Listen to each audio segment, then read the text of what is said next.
Okay. Good evening, Council. How's everyone tonight? Everyone's really small on my screen tonight for some reason. I don't know if that means we have more people than normal or it's just my screen, but I will call the meeting to order, and I will confirm that we have quorum and we have everyone present, including Councillor Armour tuning in from his vacation, and Councillor Fitzgerald, who I understand from the sound of your voice a little earlier is not feeling very well. Anyways, good to see everybody. Deputy Mayor Alcock, would you do the honor of the land acknowledgement? Thank you, Your Worship, and I will indeed. I would like to respectfully acknowledge that we are on the traditional territory of the Anishinaabe under the terms of the Robinson-Huron Treaty number 61 of 1850 and the Williams Treaties of 1923. We commit to acknowledge, learn, educate, create opportunity, honor sacred places, and take actions toward real truth and reconciliation in support of our commitment to walking the path together in respect, peace, and harmony for future generations. Miigwech. Thank you. I have a resolution moved by Councillor Schumacher and seconded by Councillor Wiebe. Be it resolved that the regular council meeting agenda dated Monday, April 25th, 2022 be adopted as printed and circulated. All in favor? And that carries. Are there any disclosures of pecuniary interest? Councillor Withey. Thank you, Your Worship. I have a pecuniary interest on 8.2.20. And it's for business reason. Okay, thanks for that. And I as well have hit on item 6.2.3, the recommendation from planning being pulled and voted on separately, 6.2.4, the meeting minutes of April 21st, and the bylaws on both of those, 8.2.24 and 8.2.25 and 0.26, and all personal reasons, neighboring properties. Okay, Council, just before we start in with our invited guests or our deputations, I want to just bring Council up to speed on a couple of things. And one, an exciting announcement yesterday, and I'm guessing most people have heard about it, but it was a big announcement for us in Huntsville and Bracebridge.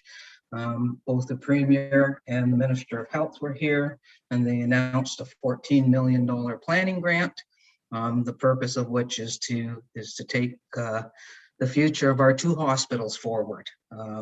And the Premier promised a hospital in both Huntsville and Bracebridge going forward, and that the money was there for both sites. So that was pretty exciting. It's been a long time waiting for it, and that's good news for our communities.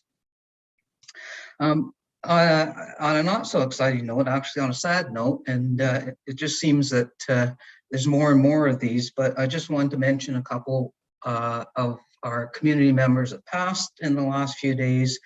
One being Bill Muckler Sr., known to most as Big Muck, and who was instrumental in junior C hockey for decades in Huntsville, and many also know him from his days at the Deerhurst Highlands. But boy, he was a real force in hockey, and anybody who played it or had kids in it would be feeling very sad today about that. So our condolences to the Muckler family. And a few days before that, Ross Kerwin passed away. And there's no shortage of the number of things that Ross was involved in this community. And I think the list is long enough that talking to the Rotary, we're probably going to see them before us next month in May to do something. So, of course, we all know and appreciated all Debbie Kerwin's work over the years on accessibility, and so to Debbie and her family also our condolences. Too many are leaving us, it seems. Anyways, we don't have any invited guests, but we will have. We do have a deputation from Ian Smith at the Huntsville Brewhouse, read his seasonal sidewalk patio. Ian, are you there? Yes, I am. Okay, the floor is yours. Okay, thank you. And also have with us Kevin Smitka, who's our director of retail restaurants and all things food and beer. Okay, well, welcome Kevin as well. So what we'd like to do, it was something that we were looking at pre-COVID, was to have some sidewalk patio space outside the frontage of 55 Main Street East, which is where the Brewhouse is. And we've developed a plan which I attached as for members to see.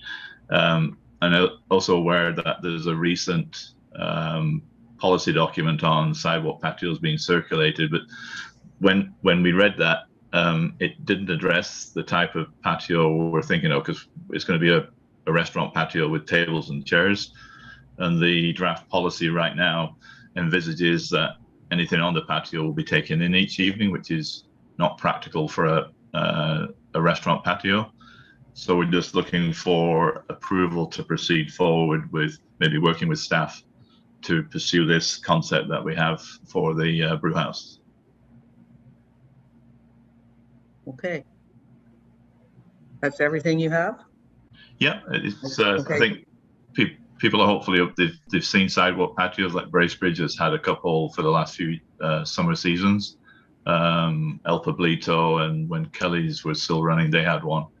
The difference here is now that the digging downtown is kind of completed past the Brewhouse, the sidewalk there is extremely wide, so we can actually accommodate a patio on the sidewalk and still leave like an 8'6" sidewalk section for pedestrians to use. Okay. That's great. And we do have it further in our agenda to deal with, but I am going to see if council has any direct questions for you guys before you leave, okay? Questions, Councillor Weed. Thank you, Mayor Trujillo. Just really quickly, is there any concern with leaving items out overnight with vandalism, or how are you planning on sort of mitigating that risk? Well, generally we'd secure them with, like you can put the aircraft wire all around all your tables and chairs, and they would be padlocked. So that's how you normally do it with a sidewalk patio. Okay. Councillor Thompson. Yes, thank you. Thanks, Ian, for that. I love the idea. So I'm going to support it for sure. How many tables and how many chairs are you anticipating? So what, Kevin, do you want to cover on that? Yeah, it would be 24 to 32, depending on whether or not we can have that lovely rock moved. It's right in front of the restaurant.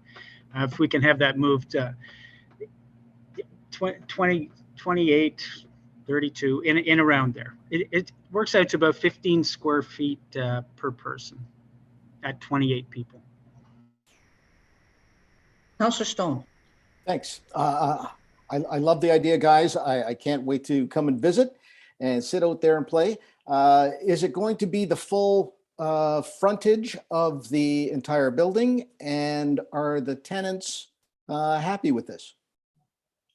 Yes, we have a letter of approval from Ed. That he's totally okay with that. The tenants are fine with that.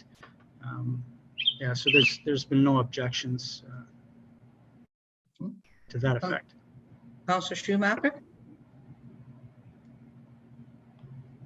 Thank you, through you, your worship, to Ian and Kevin. So this would obviously then allow, from an accessibility point, more people to be able to access your restaurant, because the downstairs doesn't really allow for, say, someone in a wheelchair currently to be able to access. So they'd have more ability to access, correct? That is correct. But we do have a lift that we put in that allows wheelchair access to the main restaurant. Okay. Okay, Ian, Kevin, as I mentioned, we do have this further in our agenda to entertain a resolution, and we also have the sidewalk patio policy on our agenda further on. So we'll get all of this, and I think you guys are planning to do exactly what we hope to see on the sidewalks coming this summer. So Okay. we will definitely let you know what comes out of this meeting tonight. Okay, well, thanks for your time this evening. Thank you very much for your time. Okay, I have a resolution moved by Councillor Fitzgerald, seconded by Councillor Thompson. Be it resolved that the regular council meeting minutes dated March 28, 2022, and the special council meeting minutes dated April 13th, 2022, be adopted as printed and circulated. All in favor? And that carries. And reports from committees, and we start with the Huntsville Public Library Board, and I always get confused because we've always had a board meeting after the one that the minutes are attached, so I'm always seem to be talking one meeting ahead, but the library board is working on all of their policy updates, trying to sort of readjust to what the library is going to look like post-COVID, and to that end, we have a scheduled meeting with staff, finally an in-person one with staff, to see what kind of changes might be incurred by that. But pretty much business as usual at the library. So unless there's any specific questions, that will be my update. And seeing none, I'll turn to the BIA Board of Management and Councillor Stone. Thank you. Well, it's the same thing. The BIA minutes in the agenda are always a month behind. But right now, this Saturday, Maple Fest is happening right downtown on Main Street from 9 to 5 on Saturday. It's $5 for an adult. Kids are free. It's everything Maple. There's going to be live music, activities, street performers, and even Maple beer. The only other thing I want to say is that the BIA board is watching tonight, and they're quite concerned about the sidewalk policy that's coming forward. Aside from that, I will answer any questions from the 2 meeting minutes that are in the package. Questions, Council? Seeing none, we'll zip you right into the Committee of Adjustment. All right, we had 6 applications, all of which were approved. The one application brought a lot of concern from the Mary Lake Cottagers Association, mostly concerning around the notification, the timing of the notification and the distance from the property. They asked for a deferral, but in the end, committee decided to go ahead and approve the application without deferral. And aside from that, there were no other concerns, really. Questions? Seeing none, Councillor Weed. Oh, sorry, missed you, Councillor Wethy.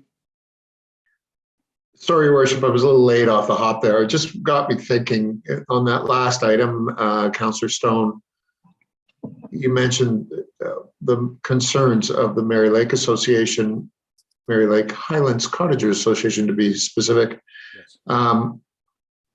So in light of that, is the policy that we have in place, because I know we have a policy in place about notification, then there's nothing to come of that, I guess, whatsoever, or we just carry on and say, sorry, you must have missed it, or you weren't close enough, or?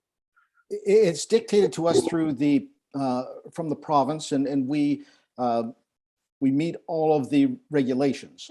It's always bothered me. It's never been a wide enough radius, in my opinion, and hasn't come out early enough.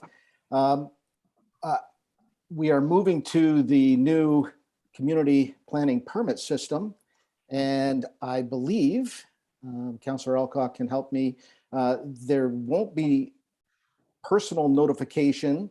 There will be notification on the property, but in that policy, we don't have notifications going to the neighboring residences.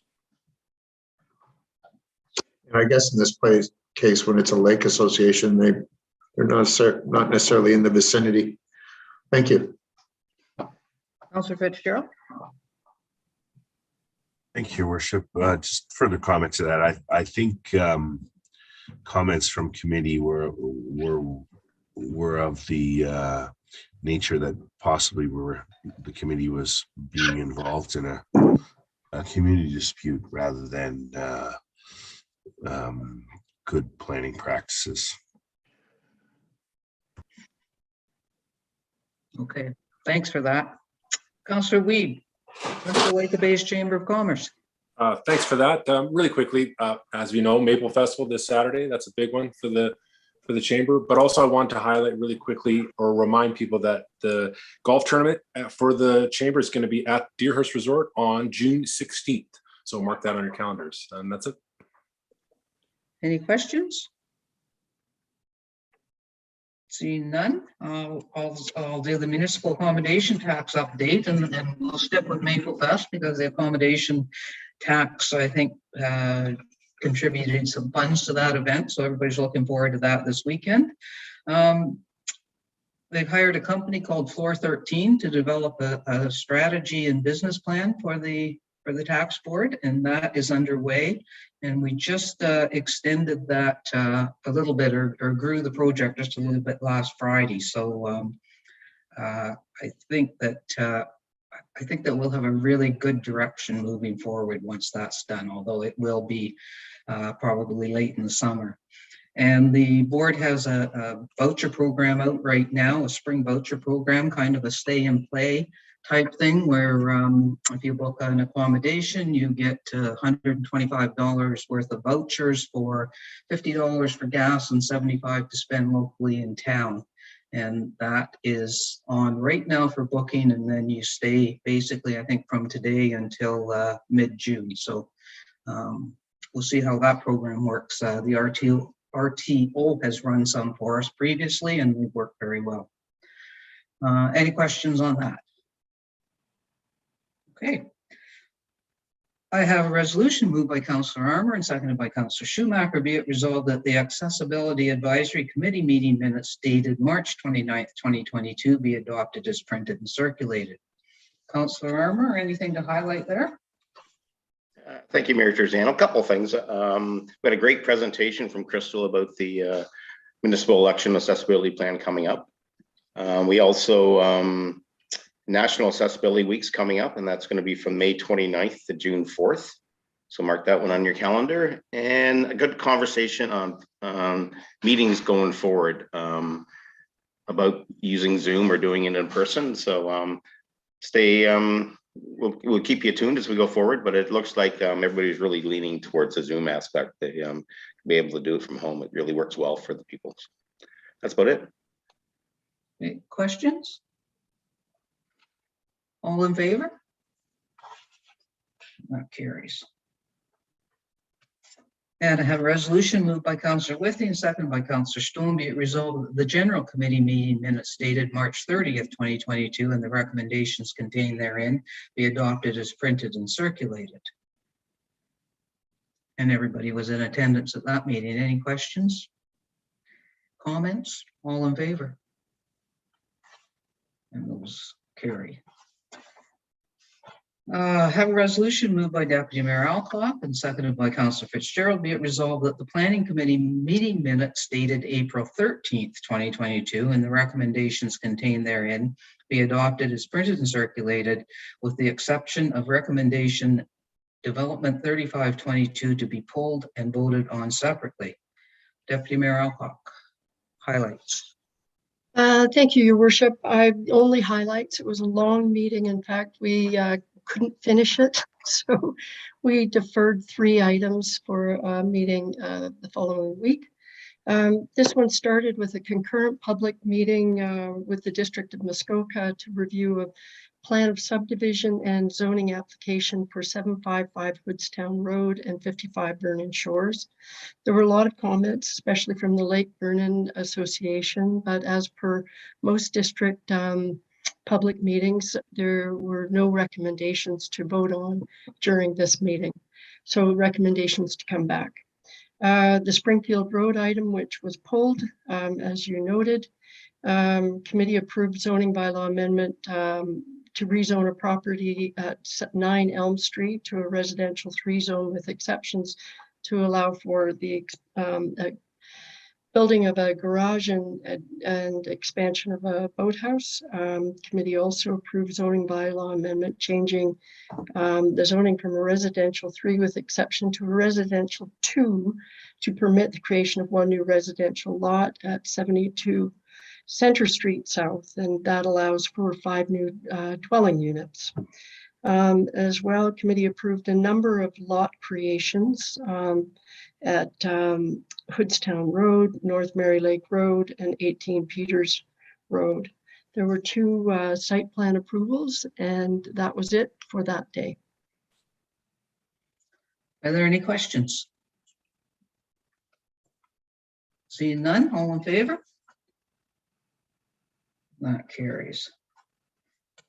And now I have a conflict on the next 2 planning items, and I will turn the chair over to Deputy Mayor Alcott and excuse myself. Thank you.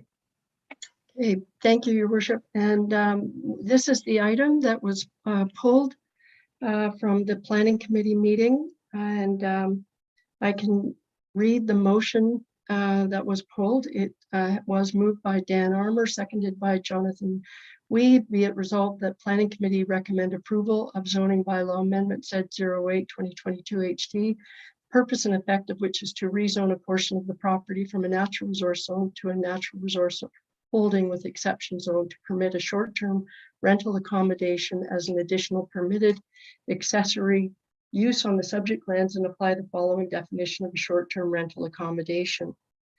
For the purpose of this bylaw, accommodation shall mean the commercial use of a single detached dwelling that may be rented for up to 30 consecutive days between May 1st and March 1st of any calendar year as a temporary accommodation, lodging or occupancy by way of concession, permit, lease, license, rental agreement, or similar arrangement to the period between unless otherwise prohibited by another bylaw of the town of Huntsville. A short-term rental accommodation may also include a single detached dwelling which is owner occupied and in which not more than 2 bedrooms are rented for up to 30 consecutive days between May 1st and March 1st of any calendar year as temporary accommodation, lodging or occupancy by way of concession, permit, lease, license, rental agreement, or some similar arrangement, unless otherwise prohibited by this bylaw or any other bylaw of the town of Huntsville. Short-term rental accommodation uses shall not include a tourist establishment, tourist home, tourist camping establishment, or institutional tourist establishment, or similar commercial or institutional use. A short-term rental accommodation must be licensed appropriately within the town of Huntsville. And further that the holding provision may be removed and development may proceed upon the Director of Development Services being satisfied that the following has been completed. A revegetation plan is prepared to the satisfaction of the town of Huntsville and implemented through a site plan agreement, and the original shore road allowance in front of the land should be closed and purchased by the applicant, or all shoreline structures located on town-owned land, including docking facilities, should be removed at the owner's expense. So I believe that I'm going to ask Councillor Armour if you'd like to speak to this application. Thank you, Chair Alcock. Just to bring all of committee, I thought this was very important that all the committee have an opportunity to see this report and have an opportunity to review it separately from planning. To give you a little history, on April the 13th, we met. We had a couple of deputations that were approval of this. We had a couple of letters that approved this. And we also had two persons objecting to it.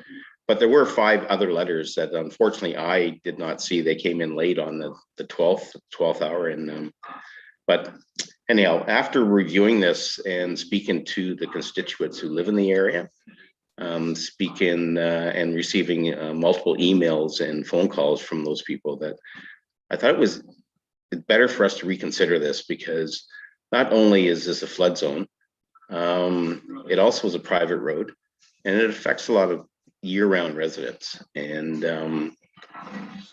I just feel that this could be opening up a can of worms for future flood zone areas. And I just wanted to revisit it with the whole committee so everybody had an opportunity. I know myself, after reviewing all the information I've received over the last week and a half, that I no longer agree with it, and will be voting for denial.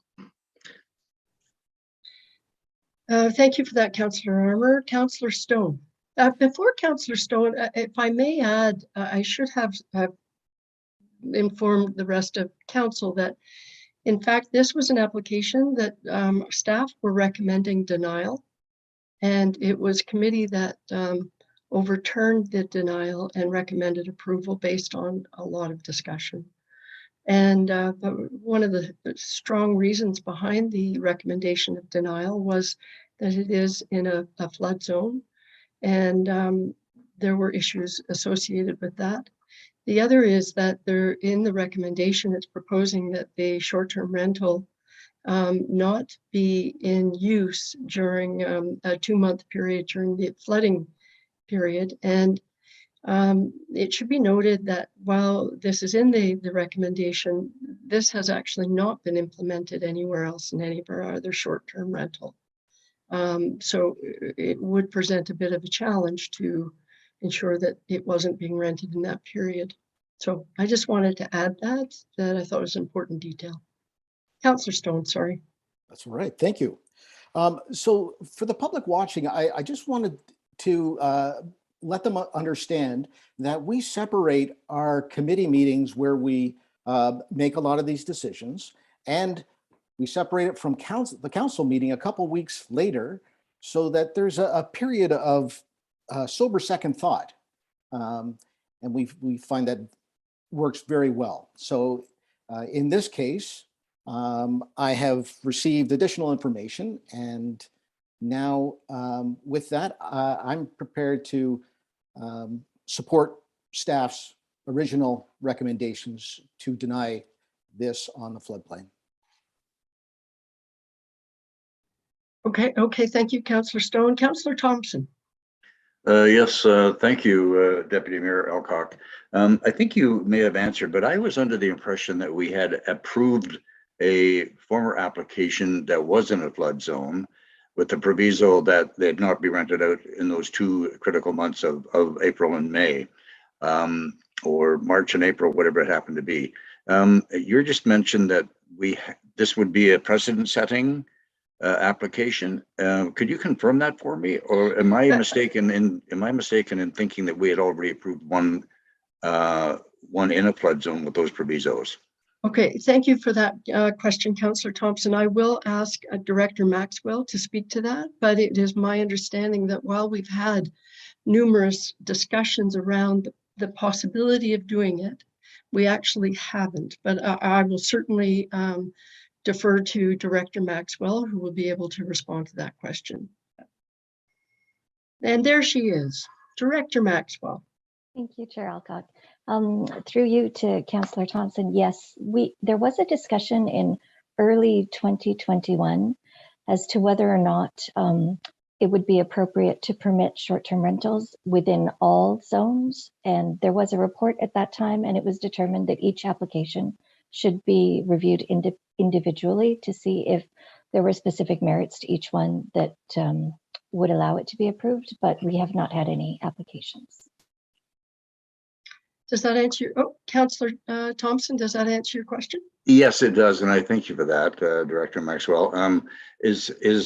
Aside from the floodplain, the Councillor Stone and Councillor Armour, is it the fact that also that it's on a private road? Is that entering into your problems for this particular application?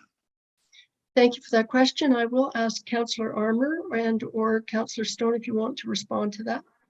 Thank you, Chair Alcock, and through you to Councillor Thompson. Yes, that is another consideration, because if you think of the increased traffic, people who are not aware of the road itself, it's used quite heavily by the year-round residents who walk their dogs, ride their bikes, and the kids playing on it. And I think we've all driven down roads that we're not familiar with, and maybe drive a little quicker than we should be, or something may prop up. So that is another consideration for me, for sure, that being a private road and repairs and working on this road and damage done to the road, I think it really needs to be all brought into the same package together. Okay, thank you for that. And I think it was Councillor Schumacher next. And it's a toss-up between Councillor Fitzgerald and Councillor Withey.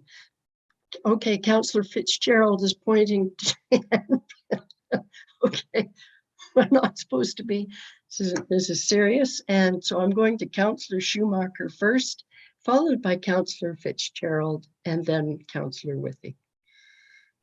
Thank you, through you, Chair Alcock. Well, Councillor Thompson had kind of asked I was again of the same assumption. I don't know, like a name Williamson bylaw comes to mind around a waterfront property that we had discussed in the past. And I do know that the general committee in December of 2020, I believe it was the for information report on flood zones and this being site specific. Am I correct, Director Maxwell, maybe on that one, if I can ask her? Most definitely, Director Maxwell. Yep, that's correct. Thank That's you. the one. Okay. So again, the recommendation from staff is it's site specific and they are to bring these before council, correct? Okay. Yes, absolutely. Okay, Councillor Fitzgerald.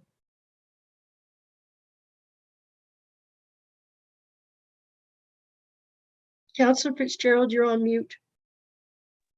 I clicked on it. I didn't look to see whether it was muted or not. So thank you for that.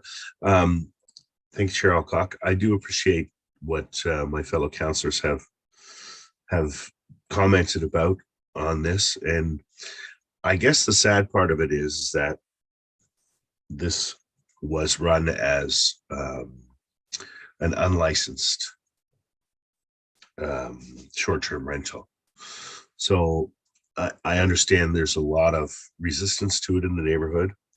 I'm sure there's several properties on Springfield Road that aren't in the floodplain that could, in fact, qualify for short-term rental or long-term rental for that matter, because the same rules do not apply.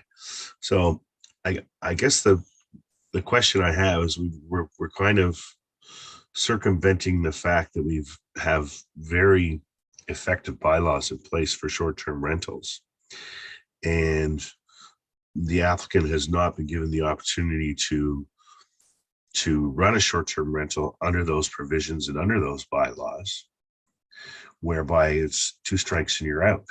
So I understand the neighbors' comments and I understand the private road situation, but are we giving our short-term rental bylaw and the actual process and what we've set up fair and reasonable chance for the applicant to exercise that right? So I don't know whether we are or we're not, but I just wanted to comment on that.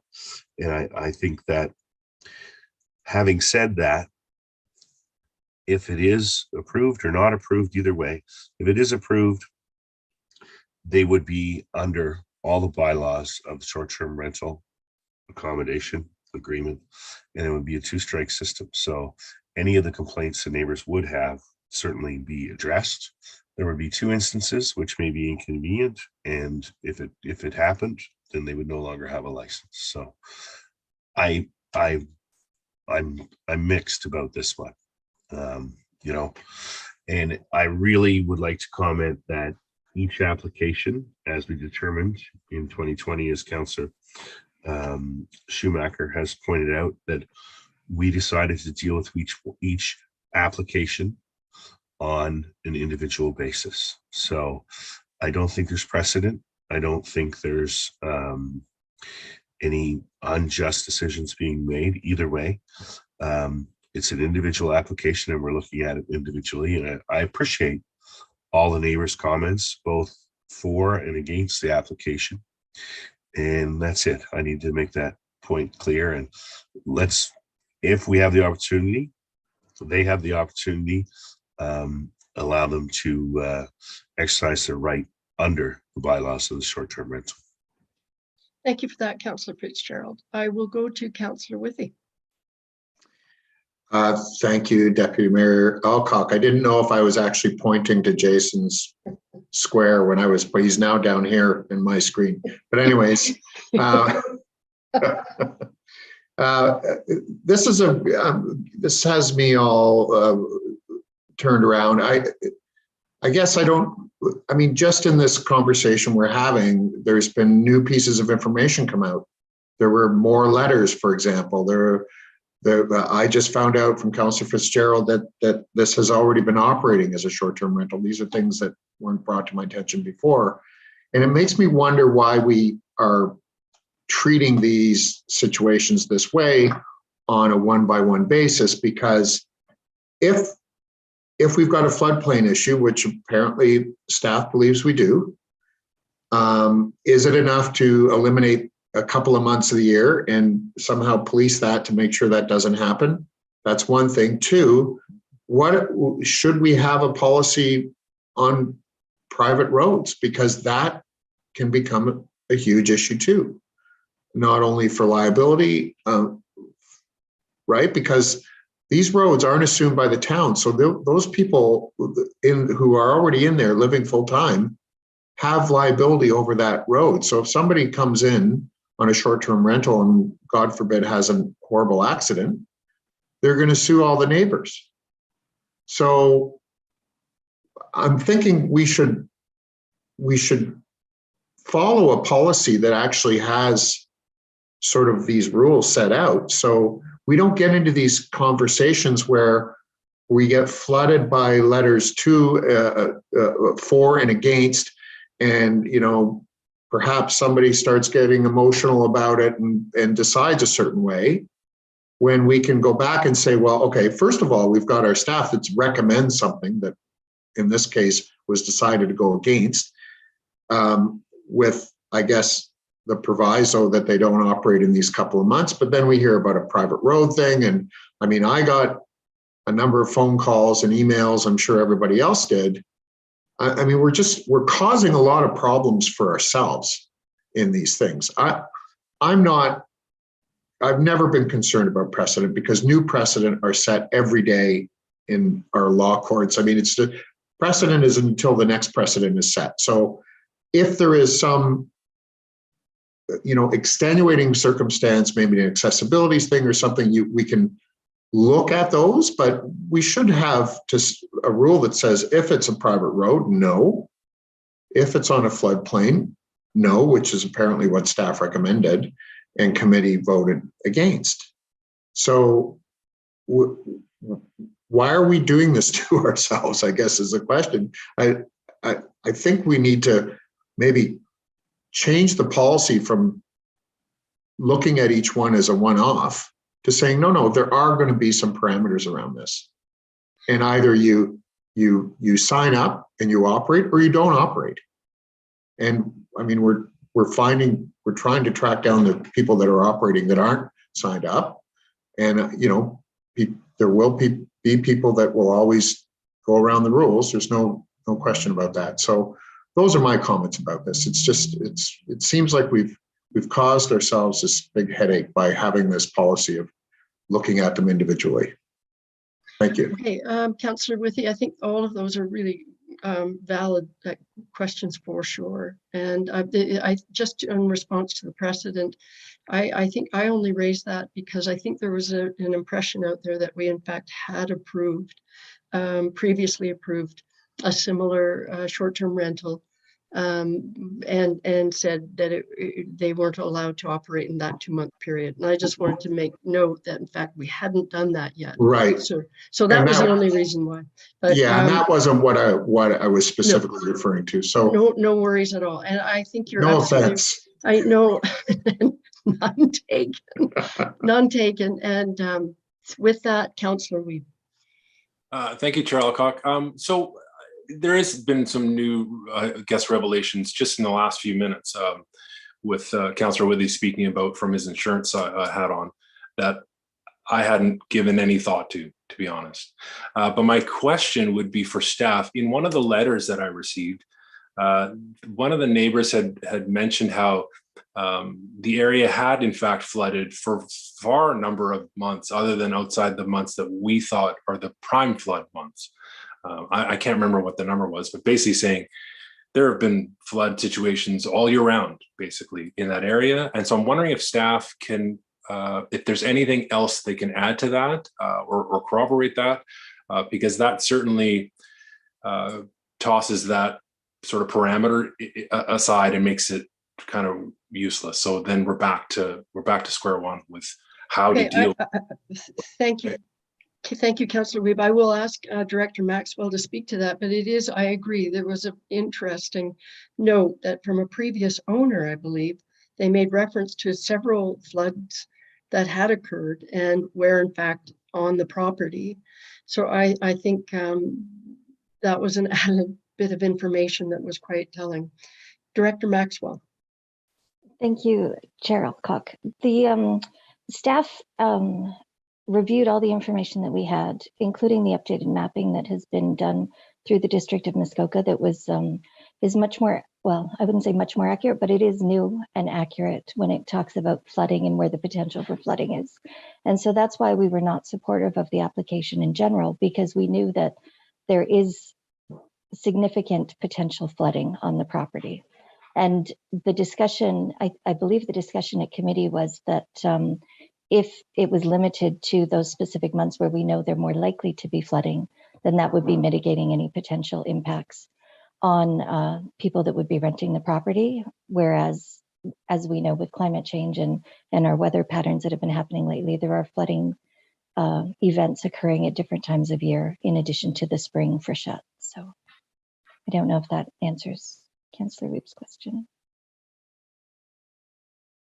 Yeah, no, that's fine. I guess I'm just thinking back to some of the flooding events we've had in July, just some oddball events, and that's what kind of maybe kind of triggered this thought pattern on it.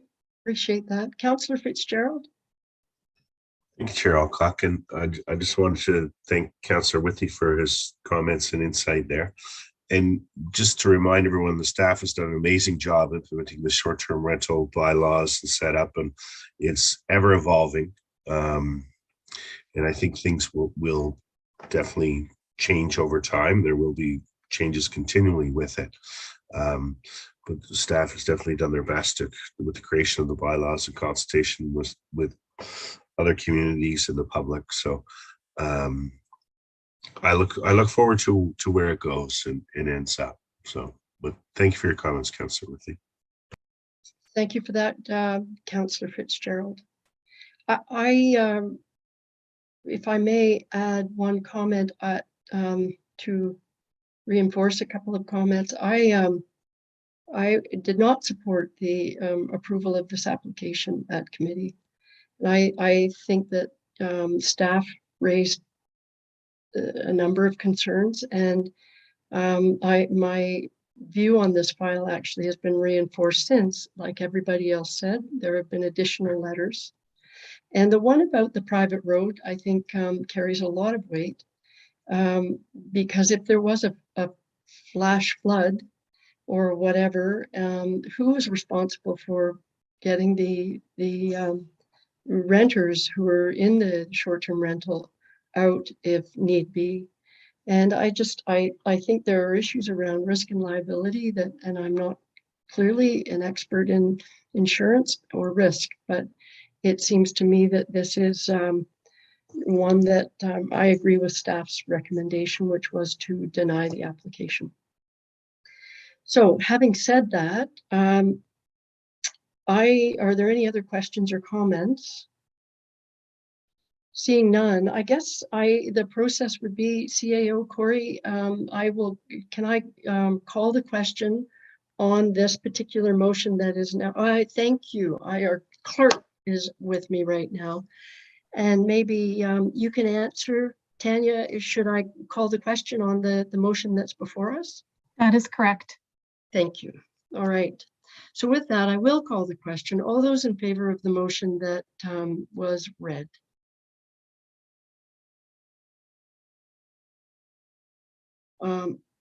I am seeing one hand in favor. One hand in favor. Sorry, can you reread or tell us what, I forget what the motion, which side the motion was going. Thank you, Councillor Withy. I am not rereading it. It's that very, very long one. Maybe, thank you, the clerk is putting it up on the screen. That and the first line is Planning Committee recommend approval of zoning bylaw amendment Z08-2022. The purpose and effect is to rezone a portion of the property from an NR zone to an NR zone with a holding, with an exception to permit a short-term rental accommodation as an additional permitted accessory use. And the rest is quite lengthy and what I read earlier. Does that refresh your memory? So this is permitting the short-term rental there. Permitting the Thank short-term you. rental. Yeah, Okay. I could have just said that, and that would have been That's what I was looking for. Thanks. okay. All right, with that, you've all seen the motion, and it is recommending approval of the short-term rental. All those in favor? All those opposed? Okay, and opposed carries the day. So with that, I think we can turn it back to, oh, maybe we can't turn it back to Her Worship because I believe she has a conflict with the next set of minutes, correct? That is correct, Deputy Mayor. Okay, thank you, Tanya. So the next motion I will read. It has been moved by Jason Fitzgerald, seconded by Bob Stone. Be it resolved that the Planning Committee meeting minutes dated April 21st, 2022, and the recommendations contained therein be adopted as printed and circulated. I can speak very briefly. These were the remaining 3 items that were not dealt with from the previous week. There was another application on the same said road, on Springfield Road, and committee recommended approval of that application. And the second application was for an item that was brought back on Roanwood Road, and it was a lot creation. Committee recommended approval on that one. And then the third one was another lot creation, I believe, and another approval. So that was that. Are there any questions or comments with respect to these minutes? Seeing none, I will call the question. All those in favor? And that carries unanimously. Thank you. So with that, I will turn it over to Her Worship.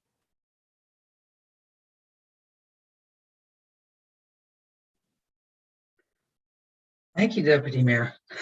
That was a nice long break.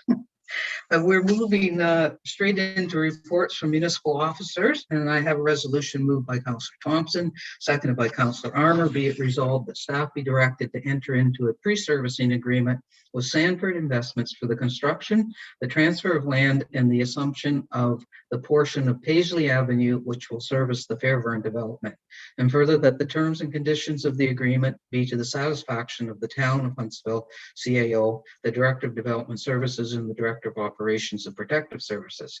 And further, that council approve an exemption from the road assumption process for assumption of the said portion of the road and assume the road at the initial acceptance stage. And further, that a bylaw to establish and assume the said portion of the road as a municipal highway be presented to council once initial acceptance has been granted.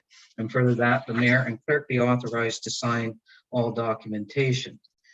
And Brandon or Tarmo, I'm not sure who's taking the lead, but whoever it is, please enlighten us. I'll take the lead on this, Your Worship. Thank you. I'm just going to take a few minutes here, and I'm actually going to just read this report if I can.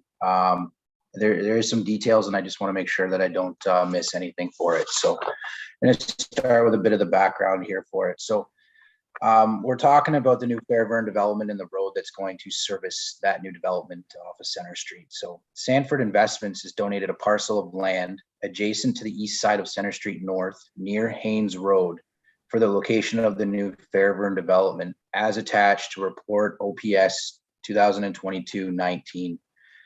Sanford Investments is proposing to construct a portion of the new road to access the new Fairburn development adjacent to Center Street North. This request also includes that the municipality recognize the said road as a municipal highway at the initial acceptance stage. Sanford Investments has also requested that the municipality assume full maintenance of the said road at initial acceptance on a full cost recovery basis until such time as final acceptance has been granted. So a change in the road assumption process has been requested by Sanford Investments due to the fact that the construction of a portion of the Paisley Avenue is not part of the town of Huntsville's standard plan of subdivision process for road assumptions. Ownership of the lands is normally transferred when a subdivision plan is deposited and the municipality would normally assume full maintenance of the road at final acceptance in a standard plan of subdivision process for road assumptions. Initial acceptance is a level of certification. It certifies that the road has been built and can now operate safely for its intended use. The road work completed at initial acceptance consists of all road works excluding the top lift of asphalt. The certification is usually provided by the design consulting engineer, acknowledging that the road has been built in conformance to the approved engineer drawings. Final acceptance is the level of certification at which the road is 100% complete, including the top lift of asphalt. Final acceptance is usually certified by the design consulting engineer, acknowledging that the road has been built in conformance with the approved engineer drawings. Sanford Investments is proposing to transfer a portion of the lands where the new road is located, leading to the Fairburn site, to the municipality once initial acceptance certification has been met. Council is asked to approve a bylaw to recognize the said portion of the road as a municipal highway once the land transfer is complete. Staff have conducted extensive discussions with Sanford Investments regarding the request. Staff has also sought advice from legal counsel regarding this request. Legal counsel has confirmed that the process proposed to assume the portion of the lands and road at initial acceptance meets the town's requirements pending the finalization of a pre-servicing agreement. Based on this, staff are requesting the council approve a bylaw to recognize the said portion of the road as a municipal highway at the initial acceptance stage. So that gives you an idea of how the how this request is proposed. The standard subdivision process. So when I come to council at final acceptance, that means 100% of the works are done. That's when we pass a bylaw to assume it as a municipal highway. The request is to just change that adoption of the road to the earlier stage of initial acceptance. So at that point in time, the only thing that we are missing is one lift of asphalt. Safety wise, the road will be built to a certain standard that it can serve its purpose and its function safely. And as part of the pre-servicing agreement, it is worked out with the developer that we will still hold securities for the final lift of asphalt. So the municipality is covered to reach that final acceptance stage. So it's not that we adopt the road early and the developer leaves. That's not the case at all. It's still spelled out in the agreement that we will meet the final acceptance stage. So again, once we get to the initial acceptance, the developer will transfer us the lands that the road sits on. We'll recognize the road as a municipal highway, and then we carry on as per our standard process to get to final acceptance. Between initial acceptance and final acceptance, the developer has agreed that they would like to request that the municipality maintain the road, but we bill back the developer for maintaining that road until final acceptance has been granted. And then once final acceptance is granted, then the municipality still assumes full maintenance, but there's no more cost recovery at that point. So I hope that does make sense and clear. If not, I'm happy to answer any questions. Thanks, Brandon. I'm going to go to Councillor Thompson first. Yes, thanks, Your Worship, and thanks, Brandon, for that explanation. That covered it really, really well. And I, for one, have no problem with this recommendation at all, given the scope of the donation from Sanford initially with regards to this property, the absolute importance and necessity of the Fairburn development to the town of Huntsville, and the fact that we as a ops will be also on site and watching as we go along. I mean, Brandon, that's what you do. So I have no problem at all with this recommendation. As a matter of fact, I'm totally in favor of it and I'll support it. Yeah. Councillor Reid? Thank you, Your Worship. Really quick, I'm also I think in support. I don't see I see sort of a win-win. I am concerned though, what would happen, this is just a hypothetical. It strikes me that a number of years back there was a big sinkhole on Center Street in that area.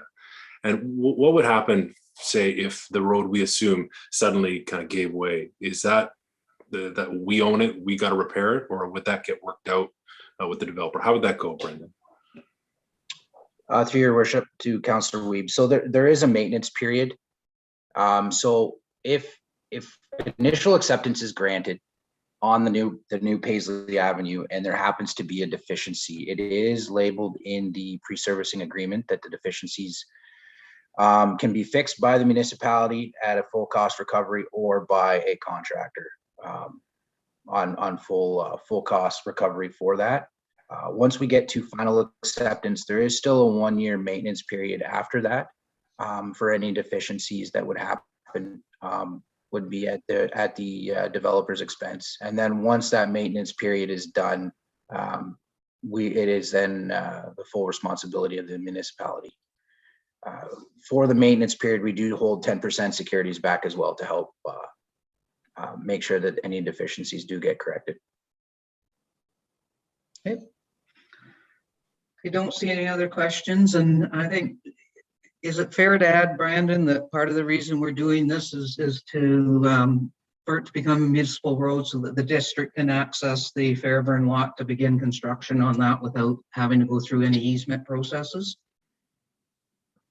Through your worship, yes, that's correct. One of the conditions the district has when it comes to water and sewer located within a right of way is they will not grant initial acceptance or turn that on unless the services are on town land.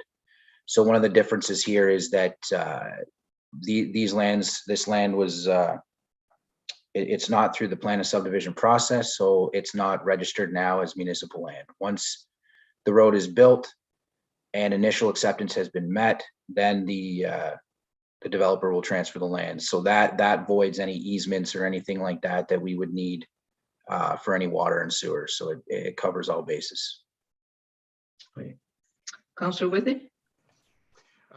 Thank you, Worship. I mean, as you know, redevelopment of Fairburn has been a long time coming. And I remember we talked about this when I was on the board back in 1997. And here we are, and anything that we can do to keep this process rolling, I think it's important that we carry on. And I'd like to mention as well is that the developer is actually paying for this section of road, which is, I think, an important contribution as well. Thank you. Well said. All in favor of the resolution? And that carries. Thanks, Brandon. I have a resolution moved by Councillor Schumacher and seconded by Councillor Withey. Be it resolved that Council substitutes report development 2022-15 use of municipal lands BIA sidewalk and patio policy presented to General Committee on March 30th, 2022 and referred to Council for report development 2022-73 sidewalk and patio policy. Madam Clerk, I don't quite know what this resolution means. Do we just carry this and then get on to the next one? That is correct, Mayor Trezziano. We're just, the old report has had some updates, so we're going to substitute for the new one. The new one, okay. So this is a substitute for a new report. All in favor of the substitution? And Councillor Withey, did you have a question or are you? Yeah, I did. Yes, I did have a question. If that's all right. Sure. Sorry to sort of jump in the middle of this. So we're not discussing the changes, or? No, we're doing it in a new report. Okay. This is just a substitution of reports. Okay, and then we discuss that report? We will on the next resolution. Okay, I apologize. Sorry. No problem. I was confused too. Yeah. Okay, all in favor? And that carries. And now I have a resolution moved by Councillor Weeb and seconded by Councillor Stone. Be it resolved that Council approves the sidewalk use policy BIA attached as Appendix A to Report Development 2022-73. And further that delegation of authority bylaw 2021-17 be amended to delegate authority to the Director of Development Services or designate to enter into agreements with any necessary parties related to the expansion or creation of a patio, retail display, or art installation occupying a sidewalk for business purposes as long as they adhere to all relevant legislation and obtain all agency required approvals and any other conditions the town deems necessary to safely operate an outdoor patio, cafe, or retail display. And further that the fees and charges bylaw 2021-88 be amended to include a permit fee of $250 for sidewalk patio cafe and a $100 fee for a retail art display. And further that sidewalk patio cafe policy resolution number 25706 be hereby rescinded. Lauren. Hands are already up, so I don't know whether you want to highlight some of this before we go to questions. Yes, through you, your worship. So a special BIA board meeting was held on April 6, 2022 for town staff to present the updated policy, answer questions, and collect feedback from the BIA board.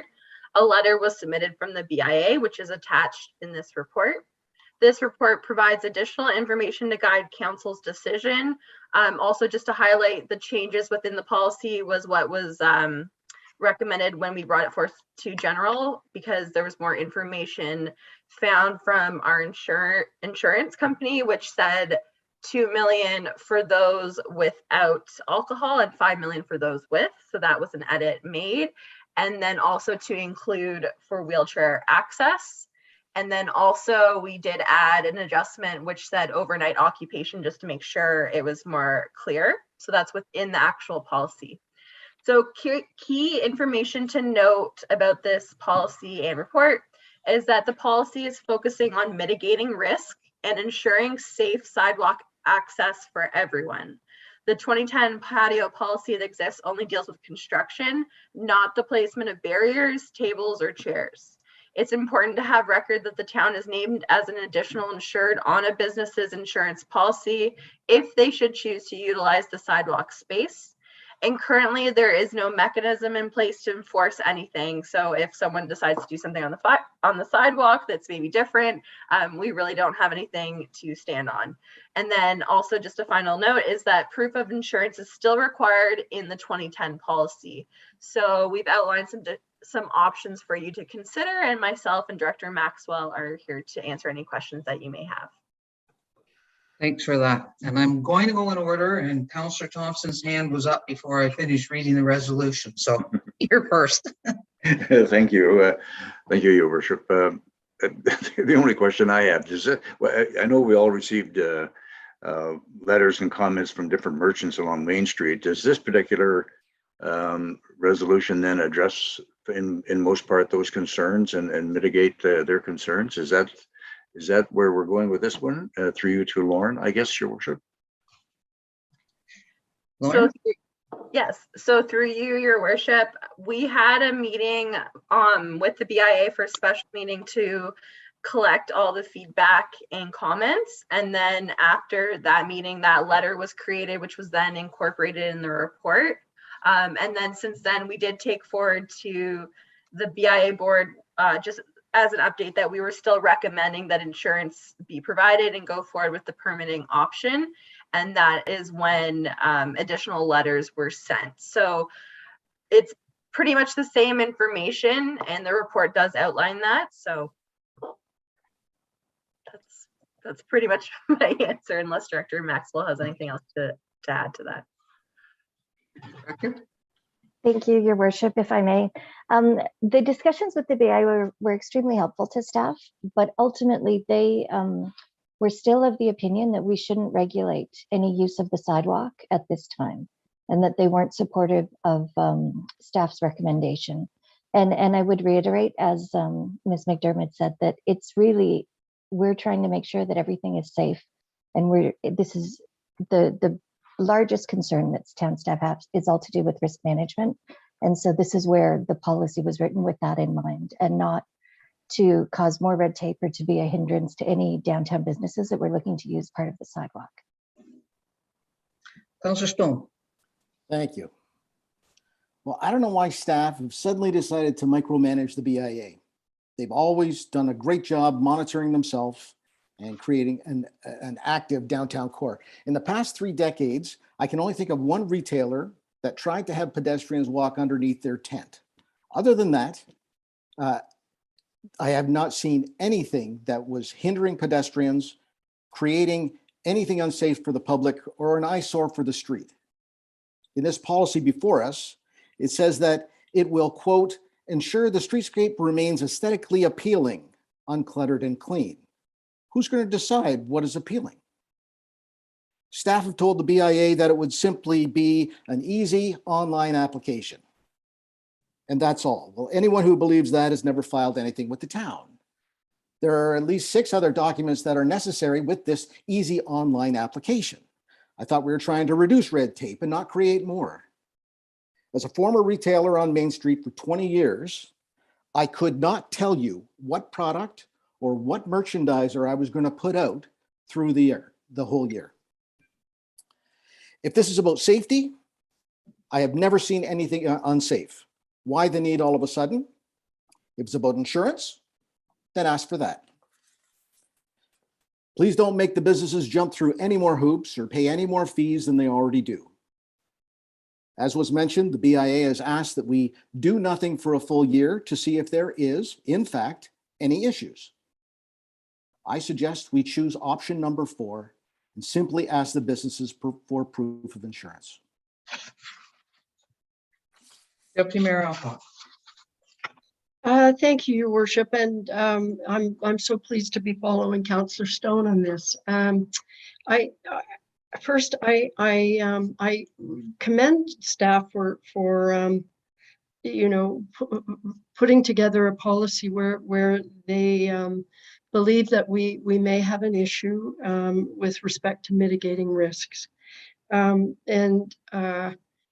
but I think that's really where my support stops. That is the respect that they have tried to come up with a policy that they believe will be less onerous.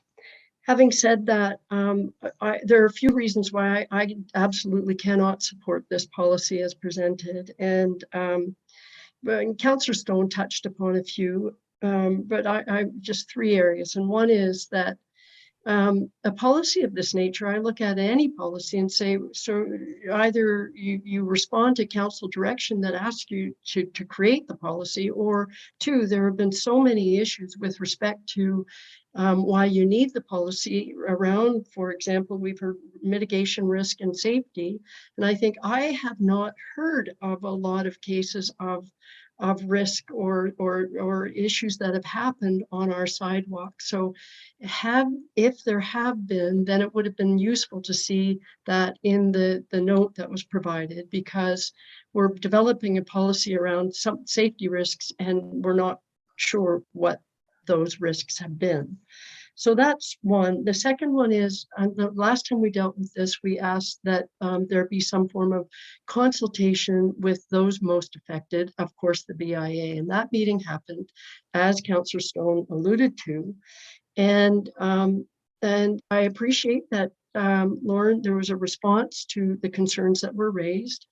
But I feel like that's not the same as collaboration. And I look in your note and it says, as far as council strategic direction, ECDEV 1.6, it says identify opportunities to ensure a vibrant downtown and collaborate and support with BIA in identifying year-round business opportunities. And I look and I think that's in the note, but in fact, this policy wasn't created collaboratively with the BIA, in fairness.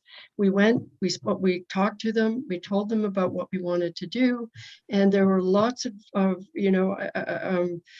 lots of discussion. And the response from the BIA was, we've been doing a lot of this stuff forever, and we believe what you're presenting is onerous, and here are the reasons why.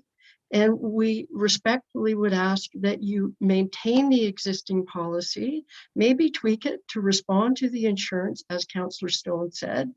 recommendation number 4, but leave it for a year so we can work it out, and then let's work collaboratively to develop a policy that we may feel that we need to develop. And I think that's a really good approach, because otherwise we haven't made anybody happy. And our number 1 issue in our report was to be proactive.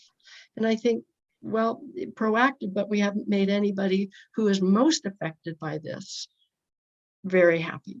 So that was my second point. And last point, and very quickly, is the policy itself with respect to a number of the items in it that have been issues that have been raised, that we're asking people who want to put sidewalk cafes out on the sidewalk to dismantle them and take them in at night.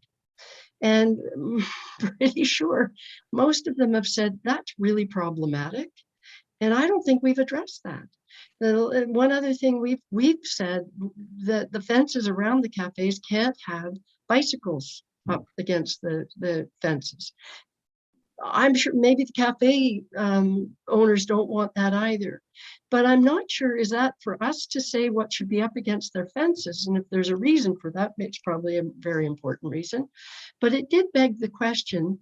My guess is this summer, we're going to have more bicycles and e-bikes. I know a dozen people in my neighborhood who have recently bought e-bikes and intend to use them to get downtown, to go to those cafes on the sidewalks that will be coming. And I hope in our sidewalk master plan, we have all sorts of places to park those bikes, because if we don't, we're telling them not to put them on the fence. We're not allowed to put them against a tree, which I understand. And I don't know where we're supposed to put our bikes. So that was my last comment. And those are all of my reasons. But I do respect staff for spending the amount of time trying to come up with policy. And I'm really hoping that this doesn't pass, and that the direction will be to spend the next year working collaboratively with the BIA to come up with a policy that hopefully meets everybody's interests. Councillor Withey. Thank you, Your Worship. Nancy, could you repeat everything you just said? No, I'm just kidding. I don't want to get into I mean, everything that Nancy has said, I agree with, as well as with Bob. The one thing I do agree with is the proof of insurance, adding the town as additional insured. I think that's responsible. It does not cost the businesses any more money. It's a form that gets spit out from the broker. We do it every day. It's free. The rest of it, though, I've got a lot of problems with. I've got a problem with fees. I got a problem with bringing things in at night for the cafes. So I'm not going to go through Nancy's list or Bob's list and probably Dan's list coming behind me, but I would recommend number 4 in this case. Thank you. Councillor Armour. Thank you, Worship. Not to repeat everything, for me personally, I know we're increasing the charges here, but prior to 2022, there was always a charge, I believe, for placing things on the sidewalk. Wasn't it $77.50 a square foot or something like that? I don't know, maybe Kristen can, because I think there's got to be some type of fee to cover the cost of our town staff's time, if there's time involved. So if it's $100, is it $50? I don't really know the number on that, but maybe someone could speak to that. Kirsten, do you recall the fee that was in the 2010 policy, or? I believe it was a lease fee for the square meter size on the sidewalk, and I want to say it was $7.50 a square meter of space that was being occupied by something overnight, so that there was a charge to rent the sidewalk.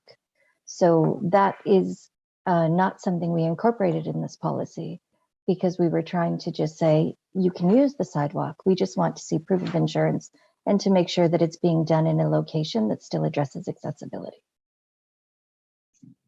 Councillor Fitzgerald. Thank you, Worship. Lots of great comments, and I know I've seen a lot of communication from members of BIA and owners, and I have to say I tend to agree with them. It seems a bit onerous, and I do appreciate staff's work and recommendations about insurance and what Director Maxwell just commented on. So I would like to see us probably go with option 4 with the insurance being looked after, taken care of, like the simple form Councillor Withy suggested. Councillor Schumacher. Thank you, through you, your worship.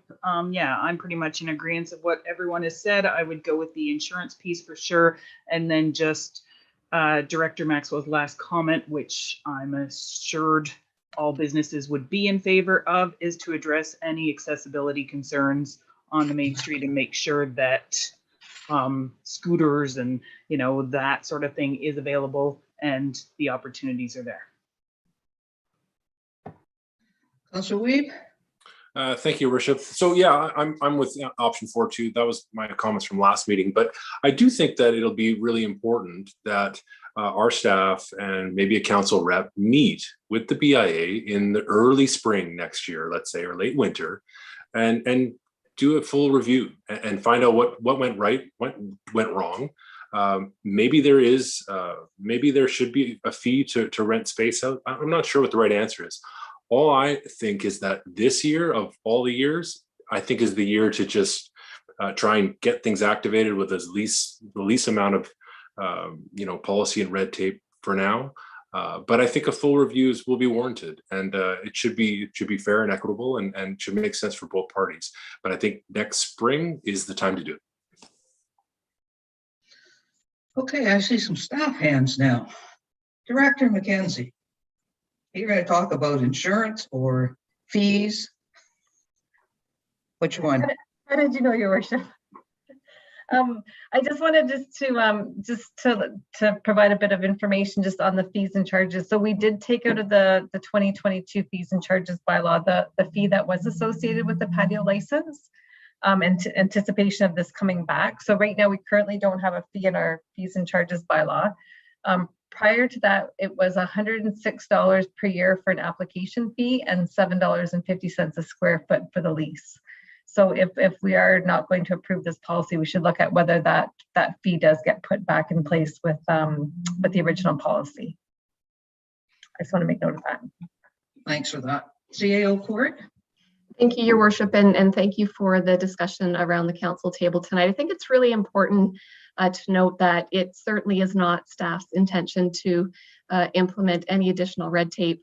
We live in a world of red tape, so we know all about it, and we really do try to avoid it. I think the main reason this came forward is prior to COVID, and I understand that was a couple of years ago, but we actually did have a number of concerns that came in with respect to patios and displays that were out on the sidewalk. Now, albeit it was much narrower sidewalk than it is right now, but we did receive a lot of complaints with respect to access, some of it with respect to accessibility and the limited ability for people to travel safely on the sidewalk. So when staff were looking at this, COVID hopefully is on its way out and we're opening up, and we're very excited to have a brand new Main Street. But that was really the main reason why we felt it was really necessary to sort of regulate those types of displays, because from an accessibility point of view, we actually did have some concerns come in a couple of years ago. So please know that staff are not trying to be difficult. They do have a professional opinion that they've received from our insurance company, and they've also received from feedback on looking at other policies in other areas. So it's our job as staff simply to bring recommendations before council. That's why you'll see the number of options in the report, and we do understand that council has to balance out the needs of the community as a whole, as well as the BI area specifically. So please know that we're just bringing this before you today for consideration, but there's lots of options. And I'm sure that Lauren would be happy to answer any questions that you may have with respect to the other options. Thank you. Councillor Schumacher. Thank you, through you, your worship, again. And I would agree with Councillor Weeb. I think maybe giving it the year and then meet again at the beginning of next year. I guess my other question would be, I know Ian in his presentation had brought up Bracebridge with El Poblito, and when Kelly's was there prior to, And I don't know if you guys had done any research or reaching out to them. Did they have to pay for the parking spaces? Because my understanding is they created the patio and then would move the sidewalk around the parking spaces. So was there fees attached with like previous? Have you talked to other municipalities that have done something similar? And were there fees attached to that type of thing? Lauren? Yes, through your worship. So there was a sidewalk policy, I believe, from Bracebridge, and we reviewed their policy as in addition to several other municipalities such as Gravenhurst and nearby municipalities. But we were focused on more so temporary patios. So that's a different subject. And in the updated policy here, we actually made sure to clarify that to say overnight occupation. So if anything has defined construction required or overnight occupation where you don't want to remove it back and forth, inside and out, you would then have to do a deputation to council. So that is why the Lake of Bays Brewhouse came forward with a deputation to council, because then that gives an opportunity for council to provide their input, and they can let us know if they like the boulders and such, or however they plan to implement that, because every situation could potentially be different based on the location. But to answer your question, yes, we did review other municipal documents. Okay, I think it appears that the bulk of council is not interested in supporting the policy that's before us, and I think that you know, we do recognize that staff does their due diligence and tries to make sure that that you know we have rules in place to keep people safe, et cetera, but you know, we've heard loud and clear from the downtown merchants this year, and we need to listen to them. And the BIA letter basically that said, let it be for a year, I think is what council's hearing the most and wants to go with. We can't lose sight of the fact that the downtown, like everybody else, has just been through 2 years of COVID, and they went through a year of having their street ripped up. If we can't give them 1 year without any massive rules and regulations to see whether or not we can have a vibrant downtown without causing any problems, then I think we're being short-sighted. I'm happy to support recommendation number 4 and have the insurance. I want to ensure that patios, there's enough rules in that they must be licensed and things like that. I think staff should work with them to make sure, you know, that they're roped off, that the licensed area is the only place they can drink, things like that. But let's give our downtown a chance to be really vibrant and really inviting. And if we run into problems, just deal with them kind of like on a one-off for at least 1 year. I think that's what they're asking for, and I'm certainly prepared to support that. And I'm certainly prepared to support it without any fees charged to anyone in 2022. Councillor Stone? Thank you. I just want to add that any patios serving alcohol are governed by the Liquor License Board of Ontario, which demands that they do have a very defined border, including probably a wall. I don't even think they can put rope up anymore, but that's already taken care of by another body of Ontario. If you need me to put a motion forward to amend to accept option number 4, then I would like to do so. Okay, is there a seconder for that? Deputy Mayor Alcock is seconding it. CA Corey? So Your Worship, just to summarize, so if council does move forward with the recommendation, just to confirm that the existing patio policy will still be in place, which will still allow a process for permanent structures. Lauren, you can correct me if I'm wrong. I just want to provide clarification. And to Director Mackenzie's point, it has been removed from the user fee bylaw, so there is no fee. So I do believe that will satisfy what we're hearing this evening around the council table, Your Worship.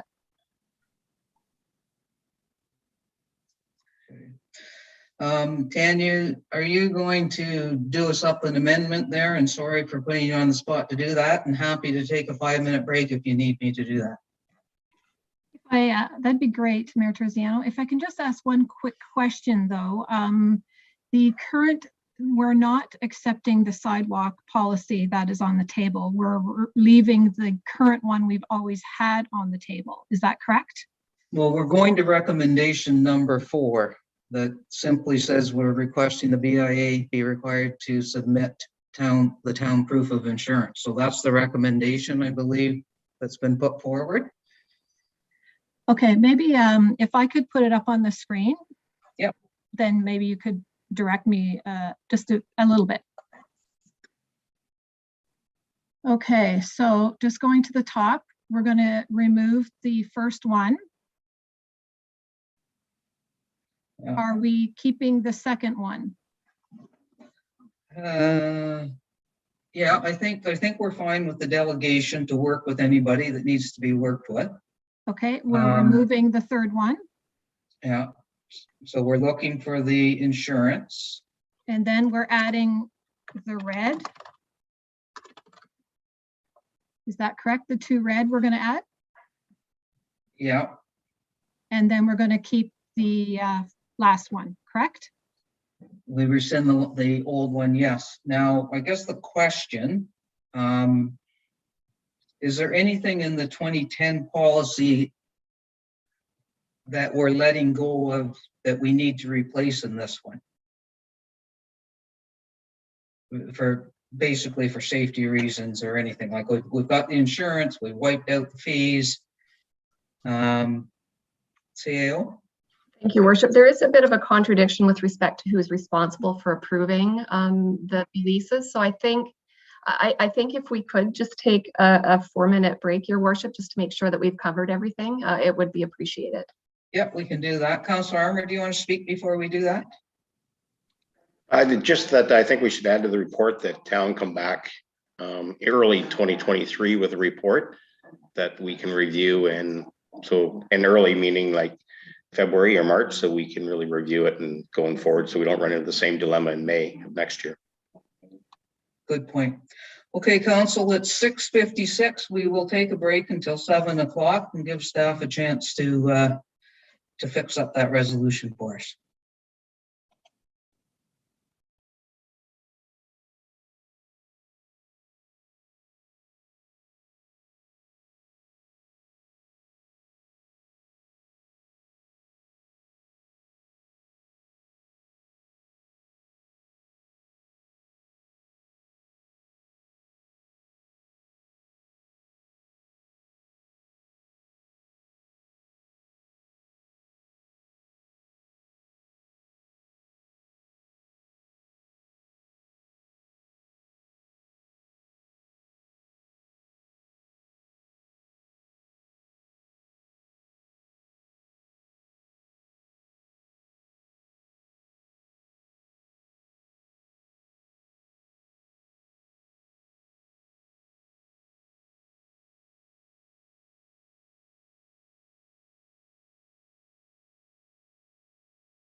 I think maybe we should have given a bit more than 4 minutes, but, oh, Tanya's back though. We just got to wait for Councillor Thompson.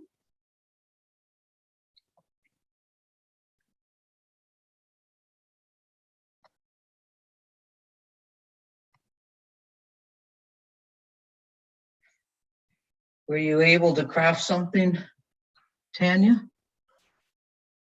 Good.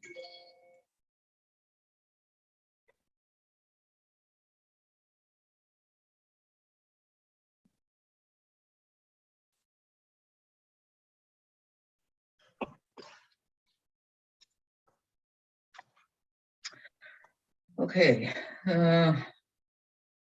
Councillor Thompson, are you there?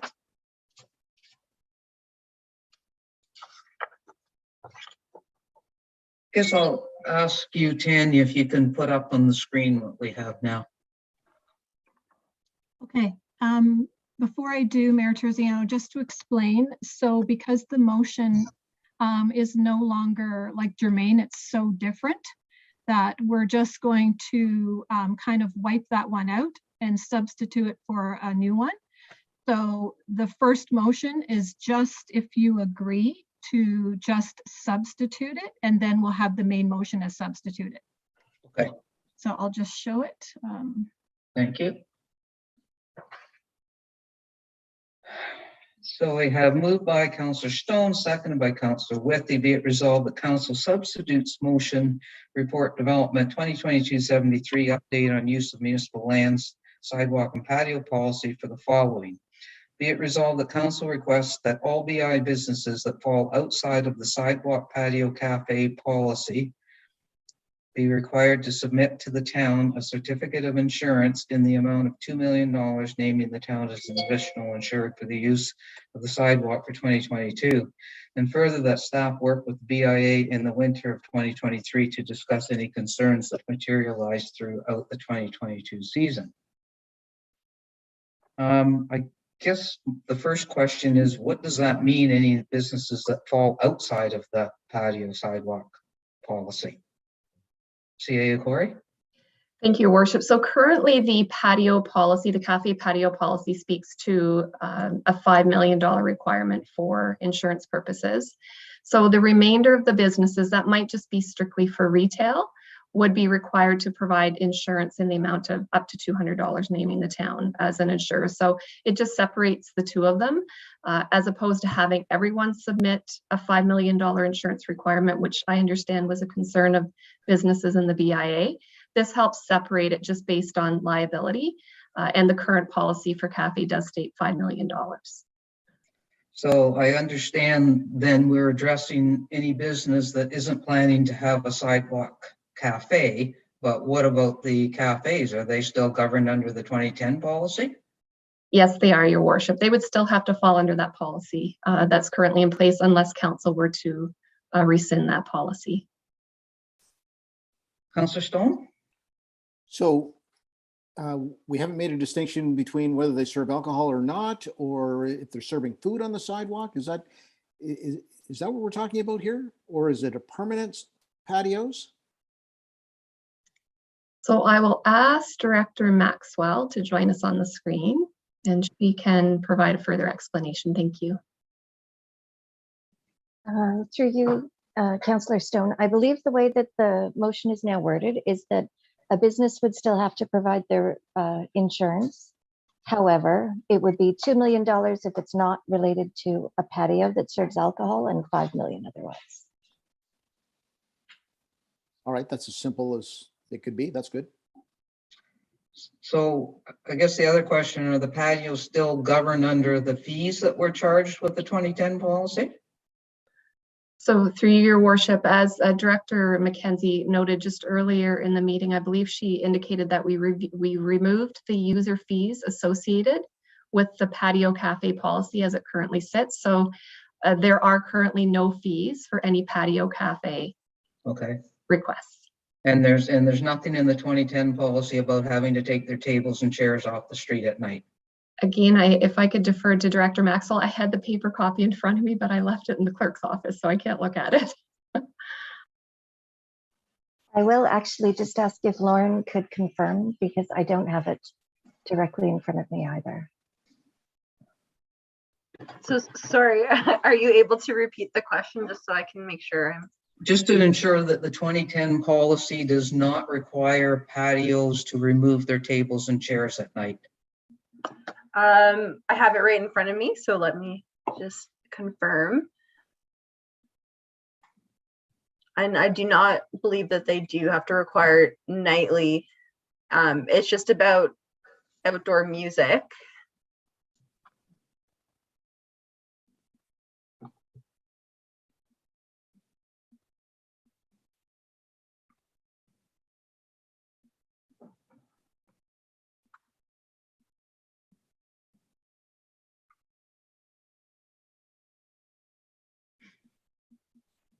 Okay, is assuming that there's nothing about removing tables and chairs, is everything else then council comfortable with? Because we are going back to just going with the 2010 policy, and that hasn't been put before council to read or know exactly what it says, other than the fact that the fees have been removed.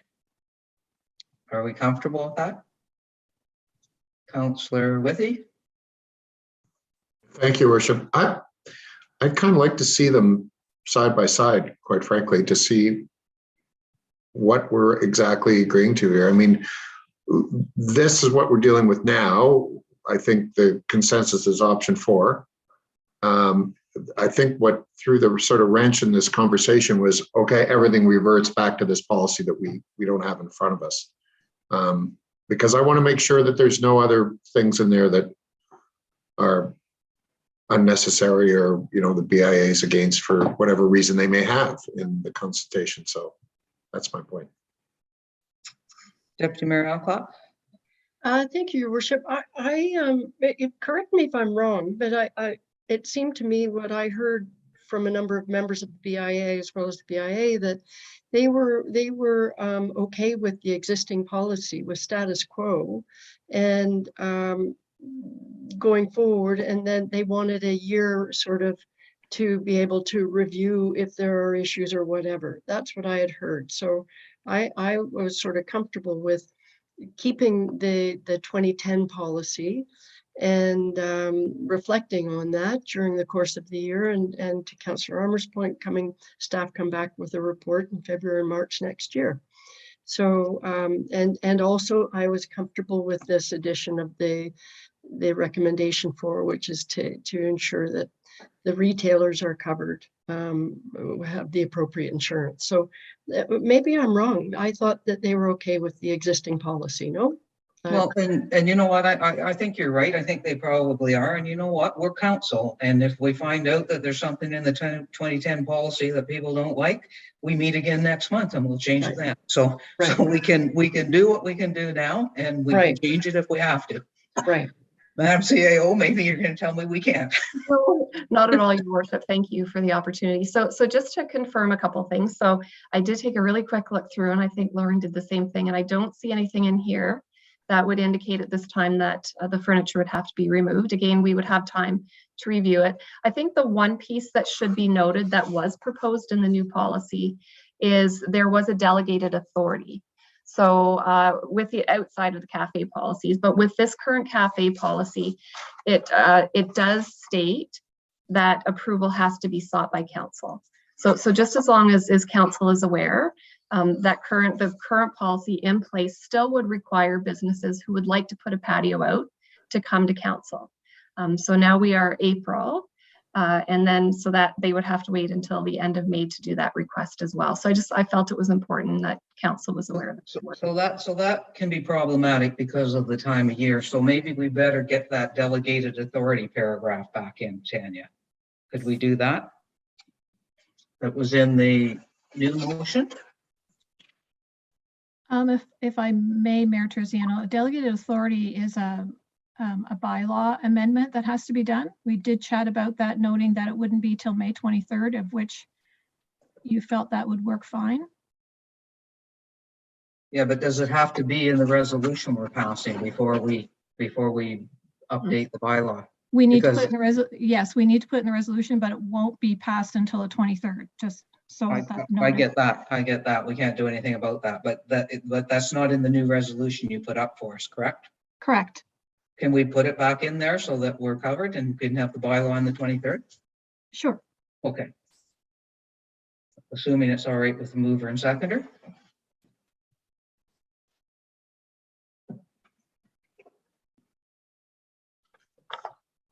And if I may, Your Worship, if I could just request the clerk include in there as well that the current policy to be amended to reflect the new delegation, because that will have contradicting authorities within the two documents. So if you, and we can do that if you can just put that in the resolution. Thank you. Okay.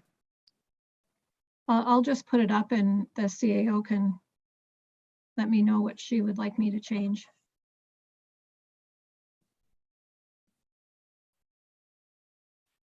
Okay, so we have the delegated authority back in, and Madam CAO, would you speak to that last line you just said? Where would you like it? So I do believe the clerk has added it in. If I could just have a look. And I would just say, and further that, after that, Madam Clerk, if you just add in there that the sidewalk, patio / cafe policy be amended to reflect the delegated authority, and that will cover it. Are we going to take retail display out?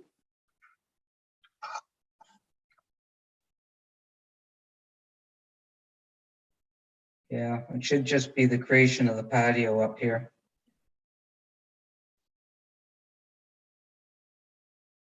Strike that out.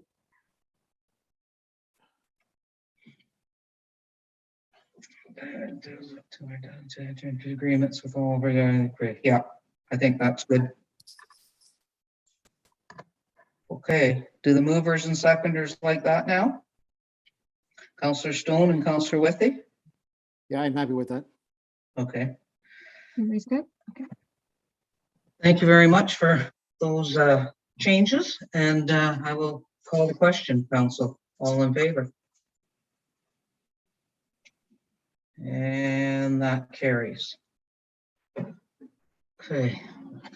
That Thank you have to do the main as substituted now, Mayor Terziano? Okay, so the main motion that I read before, moved by Councillor Weaven, second by Councillor Stone, as substituted. I've written that in. Right. So you council just passed the motion to substitute, and now it's the main motion as we just reviewed to pass. Okay, so that's another one. I don't have it on in my hand. So it's this right here, Mayor Terziano, Yeah. this entire thing. Okay, so the main motion as substituted. All in favor? And that carries. Thank you.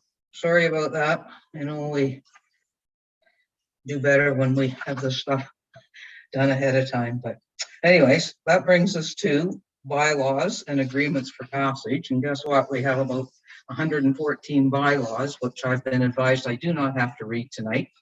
I can say moved by Deputy Mayor Alcock and seconded by Councillor Fitzgerald, be it resolved that bylaw numbers 2022-45 to 2022-67 inclusive be reported and read a first, second, and third time and finally passed this 25th day of April 2022.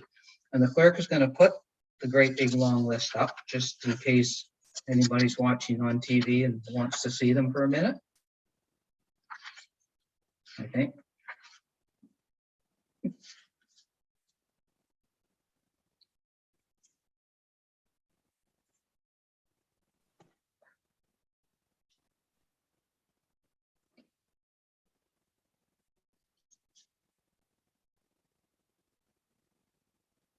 There they are.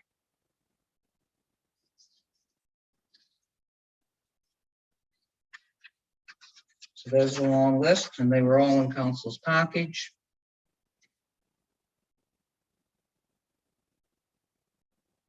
Boy, we've had a busy month. Okay, thanks, Tanya. All in favor, council? Oh, and incidentally, Councillor Wethy declared a conflict. All in favor, and that carries. And now, if I might turn the meeting over to Deputy Mayor Alcock again for the next bylaw, as I have a conflict. Thank you. Thank you, Your Worship.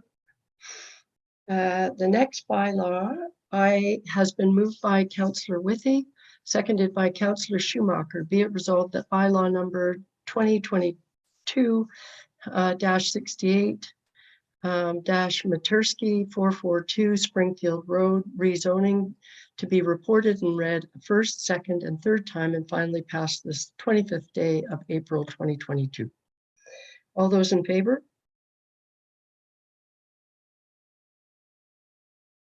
And all those in favor, sorry, I didn't see it.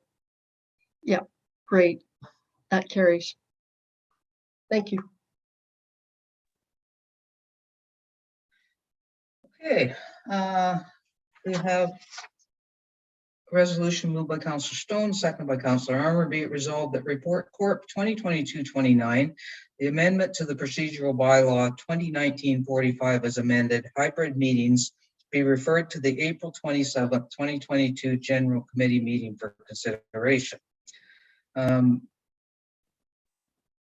This is to basically have a further discussion about the procedural bylaw and hybrid meetings.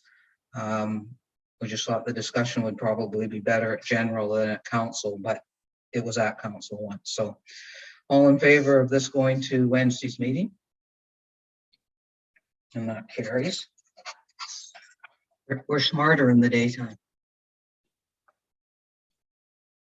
I have a resolution moved by Councillor Schumacher, seconded by Councillor Fitzgerald. Be it resolved the council approves an amendment to resolution 22720 with the addition of the following bullet: inventory and condition assessment of parks and trails.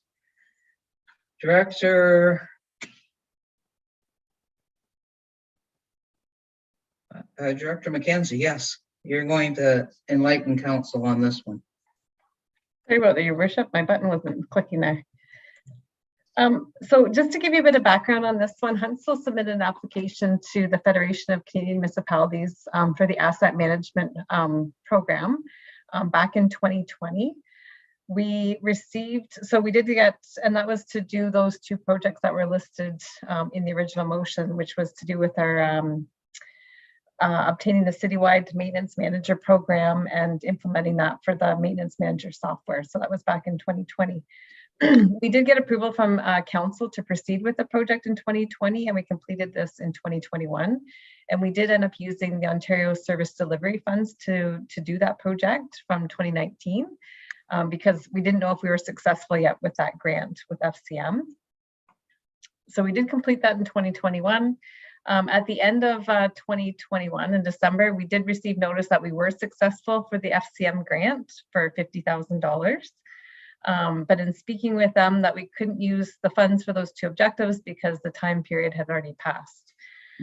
So I did speak with them quite a bit about how we could keep proceeding with that application. And they did say that you could put up to 3 objectives in the grant application. We'd only put in 2. So they recommended that we add a 3rd one, and then we could put the application back and get approval from FCM to proceed with the project. So we still do need approval from them if council's willing to put that 3rd project in there. We did, the Director of Operations, Director of Community Services, and the Deputy Treasurer and myself met to go over what the best use of that $50,000 would be. And it does have to be used for furthering asset management efforts. So we did conclude that we think that the best use of those funds would be at focusing on our parks and trails inventory and condition assessment. It's important to note that the Parks and Trails Master Plan was last updated in 2005, so quite some time ago. What we would use that money towards is to create an up-to-date inventory of the parks, beaches, docks, pavilions, sports fields, playgrounds, parklands, open spaces, and trails, or whatever we could, I guess, get with that $50,000. We would also want to look at collecting the attributes as well, such as condition assessments, locations, classifications, and quantity or size, so that we can include that in our asset management inventory, as well as looking at an estimated replacement date and replacement values for those assets. So we thought that Parks and Trails would be a good fit for this. It has been identified as a significant component of the Community Services Master Plan that was just recently passed, specifically as connecting people with nature under Goal 3.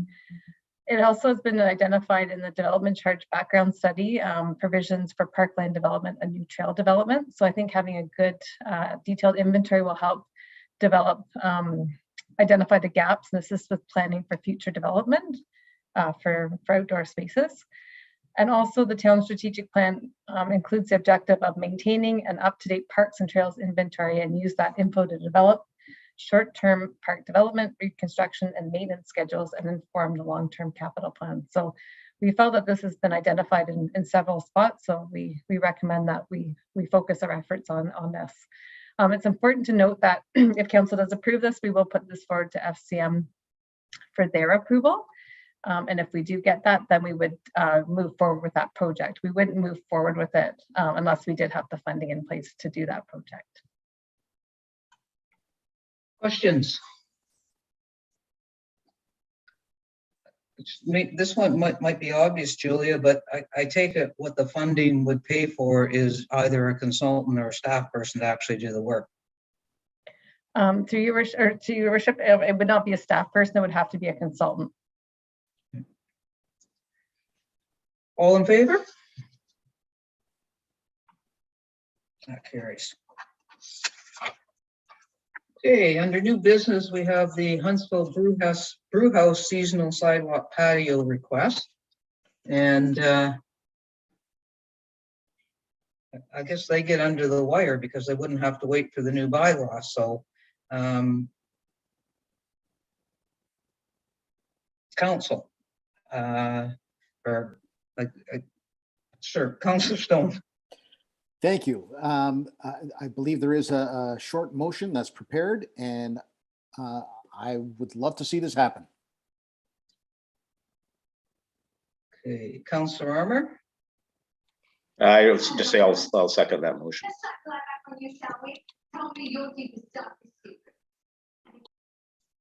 Danny, have you got something to share with us? Thanks.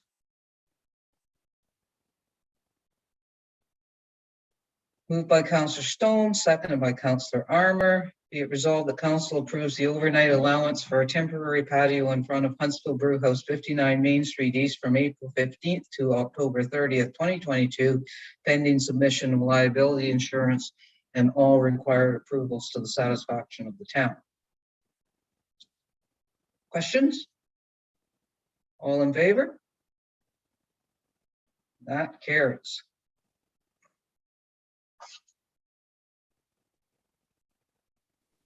Okay. Yep. Sorry, Councilor Stone. Sorry, he mentioned the boulder in front of the brew pub, and I know staff are watching. Can we get that boulder moved for them? I'm sure that we can. I think there's a request to shift one over in front of the mill on Main as well. So we might want to check with any potential patio cafes and see if we can move them all at once. Yeah, we can coordinate that, Your Worship. Thank you. Okay, council correspondence is in your package. And we're on to District of Muskoka updates. And we're starting with Deputy Mayor Alcock. Thank you, Your Worship. I can make it very short. It was a short meeting, but it did start with an excellent presentation from 3 presenters who had presented at the Roma conference on 3 different types of affordable housing models. And they were absolutely excellent. All of the material is online under the CAPS agenda. And I would like to speak further at some point to have one of the speakers come and speak to the Town of Huntsville Council. It's a really excellent material. Staff prepared a report on homeless enumeration, and the numbers aren't good. Our numbers of homeless throughout the district, they've gone up, and there are all sorts of comparisons from previous years. So again, that's on the website. There was a quick update on a joint project with the Township of Georgian Bay on a GIS program modernization project. And other than that, those were the main items under consideration. Okay. Are there any questions? Councillor Withy, Health, I think you were not there. I was not there. You're right. That's short and sweet. And Finance and Corporate Services, I also was not there, so that's short and sweet. Councillor Thompson, on to you for engineering. I was there. Thank you, Your Worship. Yeah, we had a mostly an informative meeting. Not a lot of resolutions other than spending some more money with regards to high floats and things like that. One of the things that was of interest, though, and I think most people would find this rather interesting, but the resolution that was discussed and favorably approved and will be going to council had to do with the renaming of Muskoka Road 38. And Muskoka Road 38 runs through the Wata Reserve. And so in terms of the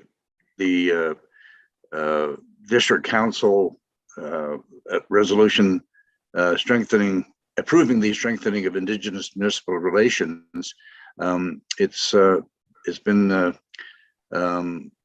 resolved that staff is now directed to follow the process and take steps for a renaming of that particular road to give it more of an Indigenous kind of a name type of thing, right? And because I think it's always just been known as Muskoka Road 38. At least since the incorporation of the district of Muskoka.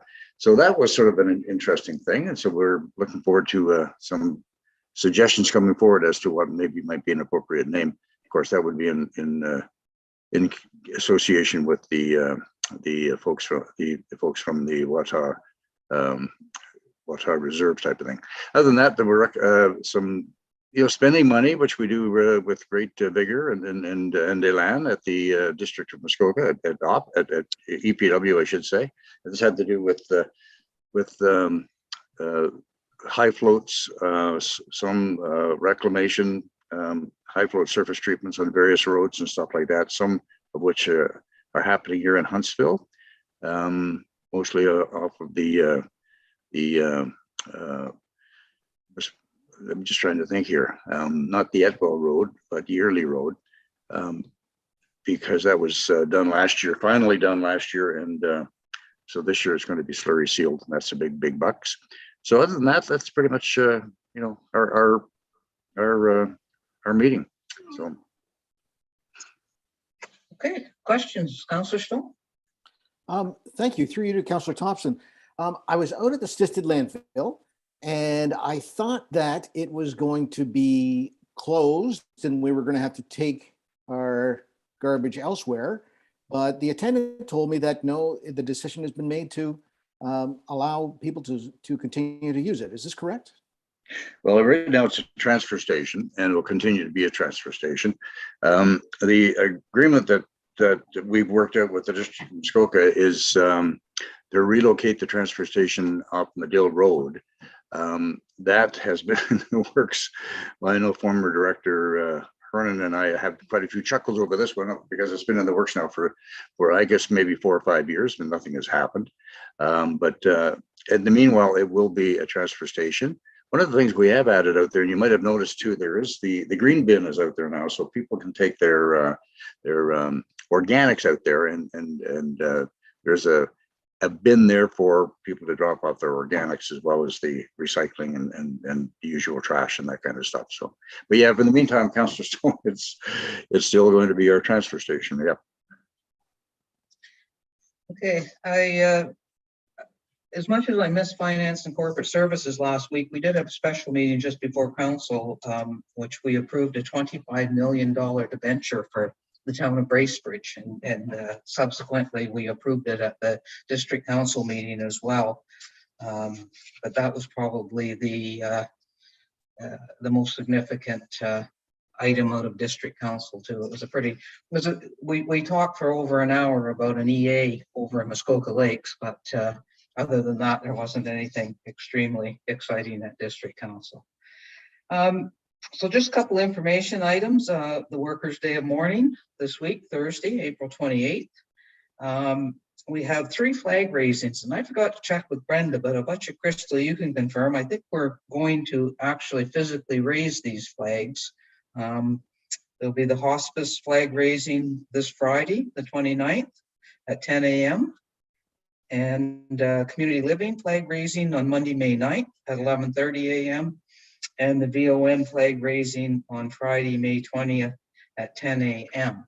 And I do believe that we're doing them in person again. Is that correct, Crystal? You are correct. I believe we're doing all of them, but council will see an email come out from Brenda in regards to this. Perfect.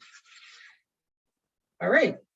And with that, council, I have a resolution moved by Councillor Weed and seconded by Councillor Stone. Be it resolved, the next portion of the meeting be closed to the public commencing now at 7:32 p.m. for the purpose of considering the following matters under the Municipal Act, Section 239(2), advice that is subject to solicitor-client privilege, including communications necessary for that purpose, update to Confidential Report Corp 2022-35 and Confidential Report CAO 2022-2. All in favor? And that carries. And we have to leave here and zoom back in. So see you in a minute.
Am I in the wrong place?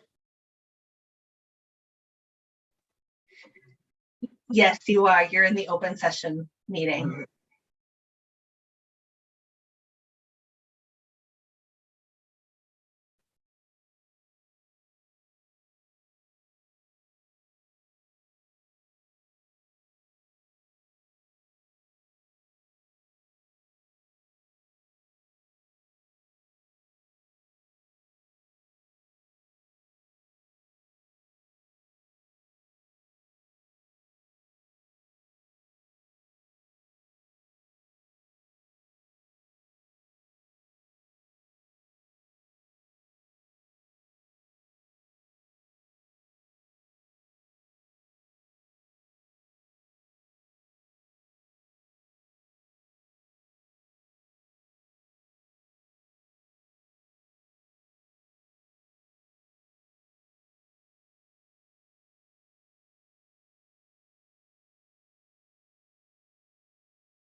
Previously on the original, it probably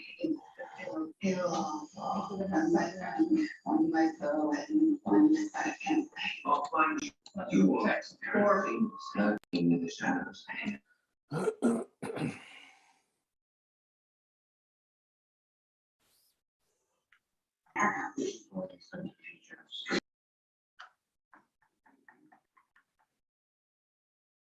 Gosh, I was afraid I was in the wrong spot again.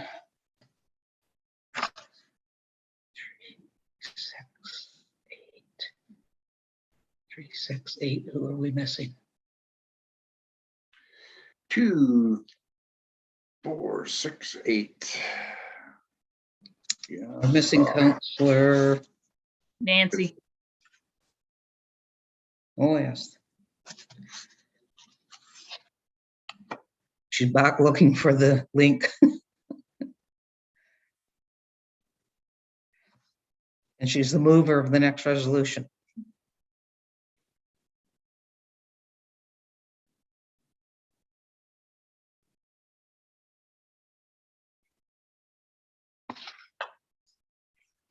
Which I can quickly change. Moved by Councillor Stone, seconded by Councillor Withy. Be it resolved that confirmation bylaw 2022-71 be received, numbered, and read a first, second, and third time, and finally passes 25th day of April 2022. All in favor? And that carries. And a resolution moved by Councillor Thompson and seconded by Councillor Stone. Be it resolved that we do now adjourn at 7:52 p.m. All in favor? And that carries. And thank you, Council. And we will see you tomorrow night at 6 o'clock in the Algonquin Theater for our first in-person public meeting for the community planning permit. No Zoom. All right, see everybody next week. Can I get back? Oh yeah, have